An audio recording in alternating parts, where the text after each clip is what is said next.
بنیاد پر ایک سال کے اوپر تقریباً صلاح بہت شکریہ آپ کا۔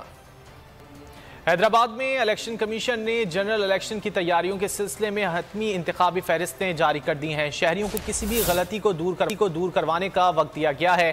مزید جان لیتے ہیں بیورو ہیڈ حیدرآباد عرفان آرائی سے، جو اس وقت ڈسٹرکٹ الیکشن کمشنر حیدرآباد کے ساتھ موجود ہیں۔ جی عرفان۔ کمیشن آف پاکستان کی جانب سے حتمی انتخابی فہرستیں دفاتر میں عوام کے لیے رکھ دی گئی ہیں۔ ان ووٹر لسٹوں میں عوام آئیں گے، اپنی تصدیق کریں گے کہ اگر کوئی غلطی ہے تو اس کو دور کیا جائے۔ ڈسٹرکٹ الیکشن کمشنر یوسف مجیدانو صاحب کے ساتھ ہم موجود ہیں، ہم جانتے ہیں انتخابی فہرستوں کا کیا سائیکل ہے۔ الیکشن کمیشن آف پاکستان نے حتمی انتخابی فہرستیں جو کہ 7 اکتوبر آج کے دن ہمارے پورے ملک میں جو ڈسٹرکٹ الیکشن کمیشن کے دفاتر ہیں ان میں جو نا بیک وقت آویزہ کر لی ہے، رکھتی ہے۔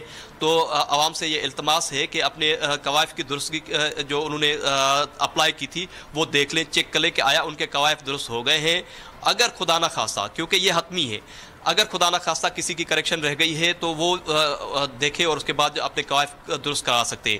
جی آپ نے گفتگو سنی، الیکشن کمیشن آف پاکستان جو ہے وہ الیکشن سائیکل کو جاری رکھے ہوئے ہے۔ ٹھیک ہے عرفان، شکریہ ان تفصیلات کے لیے۔ حیدرآباد میں الیکشن کمیشن نے جنرل الیکشن کی تیاریوں کے سلسلے میں حتمی انتخابی فہرستیں جاری کر دی ہیں۔